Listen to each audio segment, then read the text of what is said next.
Aim High 3. Read and listen to the text. Somebody is watching you. CCTV cameras were initially developed as a means of security for banks. In Britain, they first appeared in 1953, and by the 1960s, there were already a few cameras in major streets in London. There are more than 4 million CCTV cameras across the country. That's one camera for every 14 people.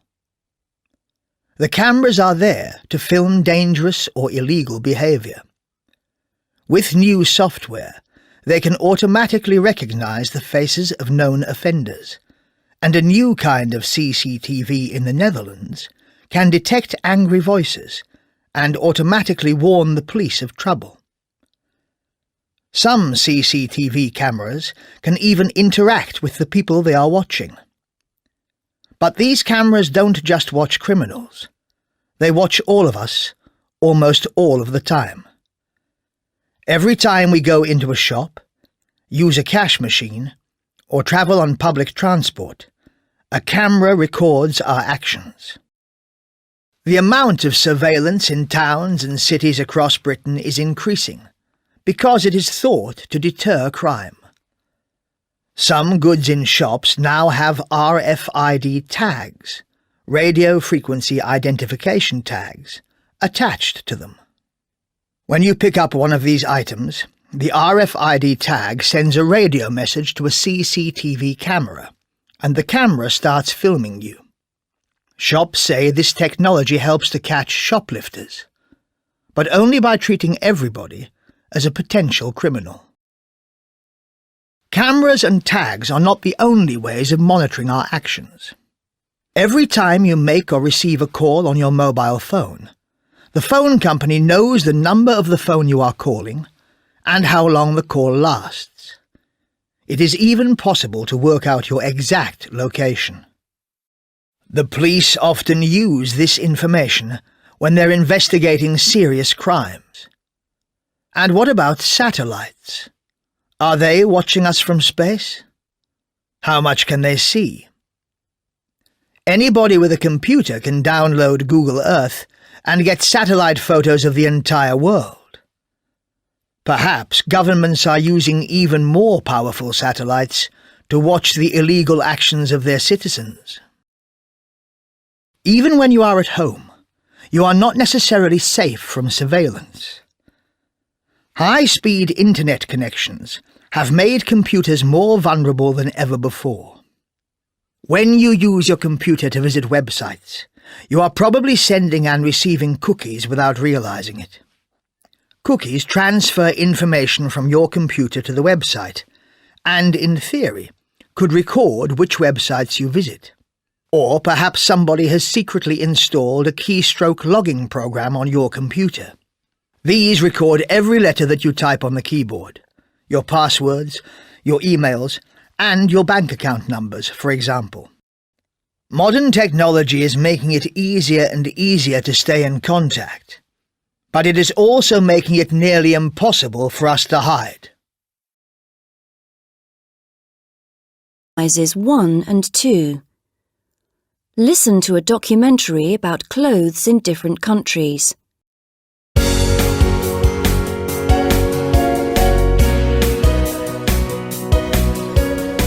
Hello, and welcome to Ways of the World.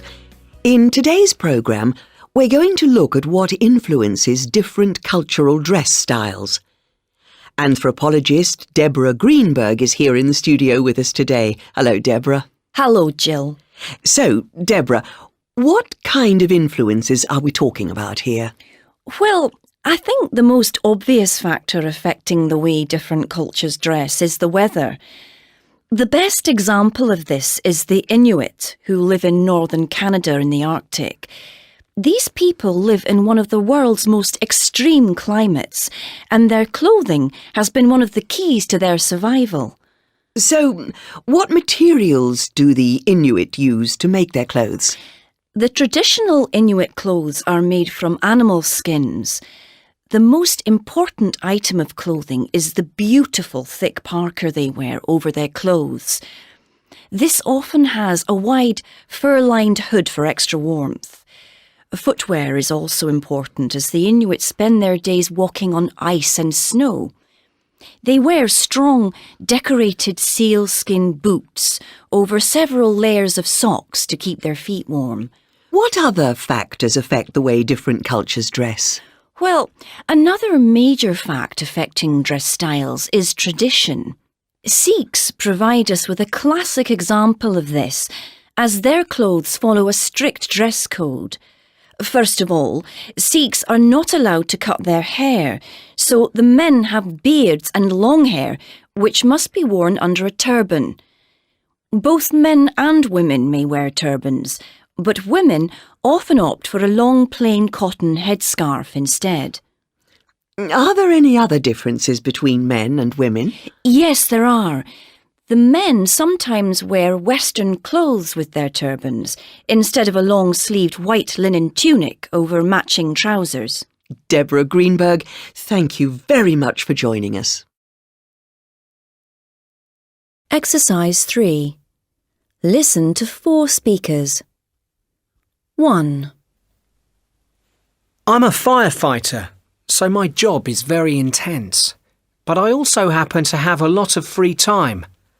I have to keep fit for my job, so I go to the gym, play tennis, go swimming and go running.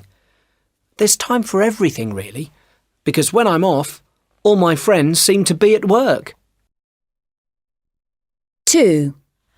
My dad's a sports fanatic, and I have 3 brothers, so there's always sport on in my house. Dad enjoys watching the cricket, but the boys prefer handball, so it's non-stop, really. I hope to get a TV for my next birthday so I can watch something else for a change. 3. You'll never catch me on a football pitch. I hated doing sport at school, basically because I wasn't very good.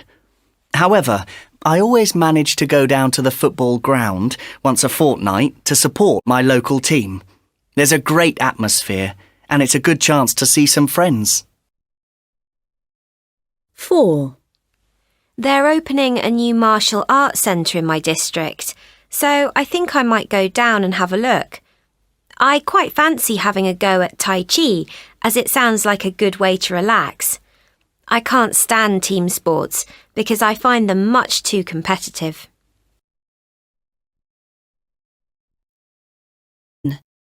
Listen and check. Hello, Layla. What are you doing here? Hi, Sally. I'm trying to find a present for my brother. He's 18 on Saturday, and I don't know what to get him. Well, what does he enjoy doing in his free time? He likes listening to music, but I don't want to buy him a CD. I remember getting him one last year. I fancy giving him something special this year. Does he have an MP3 player? Yes, he does. Oh, and he's always using my computer to download his music. Doesn't he have his own computer? No, but that's a great idea. I can get him a laptop. I only hope I manage to find one I can afford.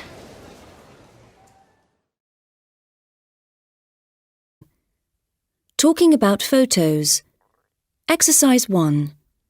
Read and listen to the dialogue. What's this photo? It's from the summer holidays. I went camping with some friends. You look as though you're having a great time. Who's the girl in the checked shirt? She's a friend of my sister's. Is your sister in this photo? Yes, she is. She's the girl on the right, the one with long brown hair. Oh, yes. She looks a bit like you. Who's the girl sitting next to her? That's my cousin, Jenny. She looks friendly. Talking about photos. Exercise 6. Listen. Who's the boy on the left playing the guitar? That's Paul. He's Jenny's brother. So he's your cousin too? Yes. Oh, They don't look like brother and sister. Oh, I think they do. But they've got very different personalities. Paul's very quiet, but Jenny's really outgoing and friendly. And who's the girl next to him wearing the check shirt? She's a friend of my sister Julia's. I can't remember her name. Oh, it's Sandra. She looks younger than everyone else. Yeah, she does. I think she's about 14 or 15. Does she go to our school? No, Sandra and Julia play for the same basketball team on Saturday mornings. Oh, I see. Well, I hope I can come with you next year. It looks fun. Yes, please do. It would be great to have you with us. You're the best cook I know. Thanks for watching, and now we say goodbye.